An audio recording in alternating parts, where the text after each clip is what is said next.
What if you have a car that is affordable, traditional yet full of modern twist? A lot of features coming as a standard without costing any space in your pocket. Most importantly, it will hold the car value against this crazy car depreciation trend we come to see these days. Sounds impossible? Well, let's unfold the story together about this all-new Suzuki Swift from 2024. Hi guys, this is Raj and welcome to my channel Car Copenhagen. If you like the car-related content and mostly new car review, then please subscribe to the channel. So without further ado, let's begin. Welcome to the 4th generation Suzuki Swift. For the first time, it's coming with a mild hybrid engine that is sufficient enough to take care of itself. The refreshment done to the design is more subtle but has more bold impact to the overall look. If you look closely, it has more curves and creases. The front is dominated by the huge grille and makes it look really sharp and aggressive. To me, the nose of this car is looking like inspired from Shark. What do you think? Do you like it or you think it's a bit too much? Let me know in the comments below. The headlamp unit is coming with L-shaped daytime running lights with LED projector headlamp. Another interesting twist you notice is in the bonnet, which is more raised up and more curved compared to the previous generation. The side profile has creased wheel arches and engraved door panel. What is significant though is the strong creases on the upper door panel, and it's actually integrated with the bonnet curve and the entire back of the car, which also creates a spoiler effect in the rear. I quite like the design of the rear light. It's modern and elegant, especially the popped out concept of it. Depending on how you look at it, it's look quite stylish and sporty from the back. Certainly not like an affordable mini hatchback. Just look at it. It's surely giving a premium sporty vibe here. I'm a fan of this new design upgrade. Anyway, let's get into the front cabin of the car to see if it's still a bargain. Well, before that, let's hear the door closing sound, shall we? I think it's pretty solid compared to its size. The door panel is looking interesting with two-tone color. Slightly softer material on the top part and in the side armrest. Rest are a bit more plasticky. The door opener seems solid, and you have the electronic control for your 4 windows as well as the side mirrors. In the bottom, you have a shallow but long door bin with small to medium bottle holder. The seats are coming with some basic adjustment, otherwise it seemed comfortable with some side support. The fabric is also reasonable and cushiony. All in all, it has a good start for an interesting and practical interior space. For example, this 9-inch infotainment system sitting on top of the dash is unmissable, and the sportier D-shaped steering wheel is also steals quite a lot of the show. Even though it's the basic starting model, it has the great finish and comfortable to hold.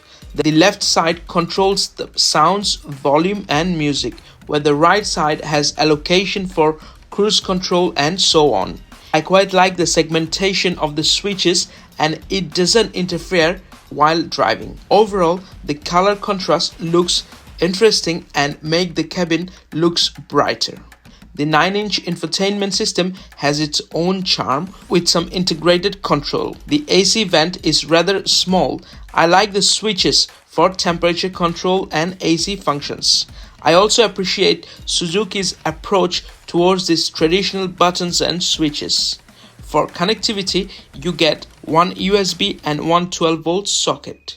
2 full-size cup holder is also here, but unfortunately there is no central armrest. What a pity. But surprisingly, it has wide sun visor with vanity mirror and a dedicated SOS button as standard that you normally find in more expensive cars. I absolutely love it the way Suzuki added these cool features in their base model. More to come later, but this 9-inch infotainment system is coming as standard in all variants, including the Apple CarPlay and Android Auto. The standard equipment list is very long, and cleverly equipped to offer the most value for your money. Greater details of that will be given in the description section. Controlling the screen is pretty basic, but it may appear a bit laggy and complicated at times. But since it allows greater connectivity with Apple and Android phone, you will be just fine. The overall graphics is okay, and so the user interface. Please don't expect anything wow, but it's overall a good system to navigate you through. All in all, it's really a practical and functional cabin that is offering all of what you need the most. Now, let's get into the rear. First of all, I like the wide door opening here, but in the door panel, it's still mostly plastic. I miss the color contrast here. Also, there are no door bin, but a small bottle holder. The rear seat seems similar quality as front with 3 individual headrests and 2 isofix points, but no central armrest either here. Legroom is okay here for me, with possibility of slightly extending the feet. I am 5 feet 10 by the way. The headroom is also great here thanks to its boxy design. I particularly like the headrest here. They have given a small bin here, but they forgot about any sort of charging point. When families with smaller kids can be the significant customer of this Swift. Space for the middle passenger is slightly tight, but on the good side, the transmission tunnel is not so high and easy to cross. All in all, apart from few points, mostly it was very spot on and fabulous rear cabin. Let's go to the boot and see how big it is. It has manual opening and closing. It is a deeper boot with significant load lip. It has 285 liters of cargo space. For practicality, 2 shopping bag hangers, lights and tethering points are given here. Surprisingly, the underfloor storage isn't so big. When needed, parcel shelf can be stored like this. Thankfully, the rear seats can be folded from the back with one hand. While seats are folded, it offers 589 liters of cargo space. Though the floor isn't completely flat, but square box's shape will definitely make up for it to carry odd-shaped item. When it comes to the engine and performance, it has 1.2 liter mild hybrid engine with 82 brake horsepower and goes from 0 to 100 in 12.5 seconds with 110 Newton meters of torque, while giving the top speed of 165 kilometers per hour. Surprisingly, it has 37-liter fuel tank that can achieve up to 835 kilometer with 22.7 kilometer per liter WLTP claim, which makes it really superior in less fuel consumption. Lastly, it can pull a trailer weighing up to 1000 kilo with brakes, of course, whenever you need it. All in all, it's a great, compact and powerful setup that opens up lots of possibility for adventures. Anyway, let's start with the driving this car now. As soon as I start driving this car, I'm really impressed by the size of this car. It's come under super mini category. However, when you see the driving position and the comfort it's offering, it's not really less than a regular car. When it comes to driving this car, it's going pretty smooth so far without making any sort of loud engine noise and the tire noise, at least in the city area where the speed is low for now. Later on, we'll try this car definitely in the motorway to see if that's the case for the entire journey or it changes. Anyway, for now, the car is pretty quiet and smooth in low speed area. When it comes to suspension, is smooth and has the cushiony finish to it.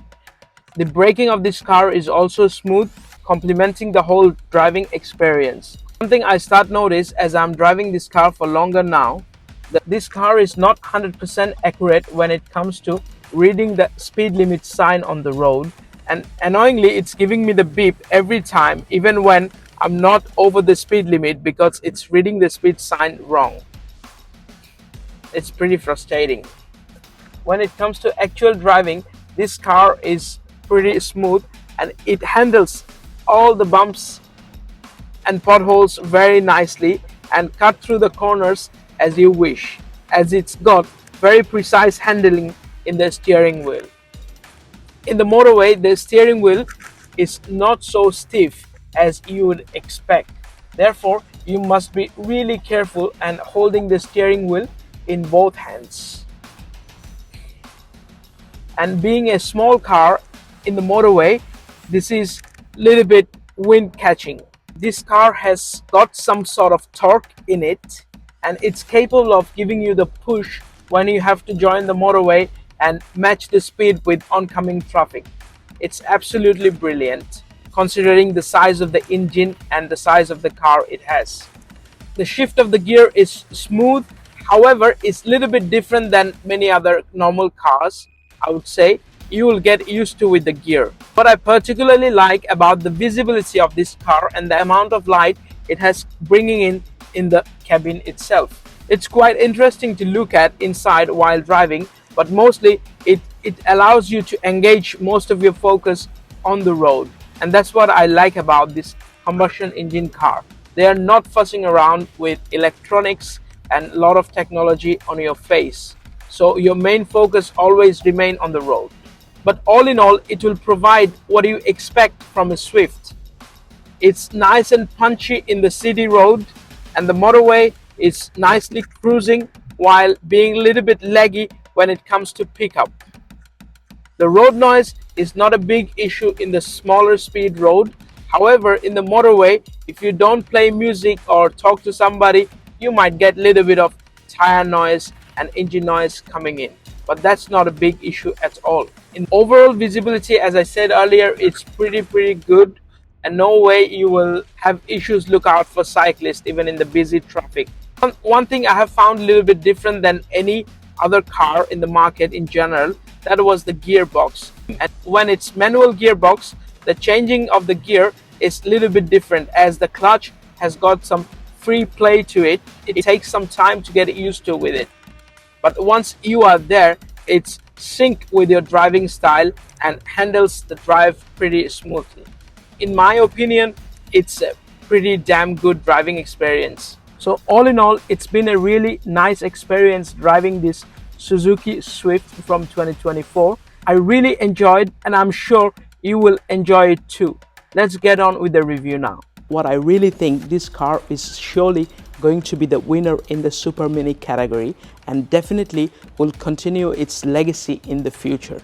The reason I say that is mainly because the value the car is offering is immense. I mean, just look at the tech and the feature this car is providing as a standard, which means you get the most value out of your money. Secondly, the Suzuki is known for making affordable car that tend to last for longer, which means it will hold its value for longer time against this crazy EV depreciation trend going on in the market. So if you're in the market for your next small family car, then you must check this car out and experience for yourself. That's all from me for today. I hope this review was helpful to you. If you have any question related to this car or Suzuki Swift in general, you can write me down in below comment section, and I will be happy to answer this question for you. Please consider subscribing if you haven't done so.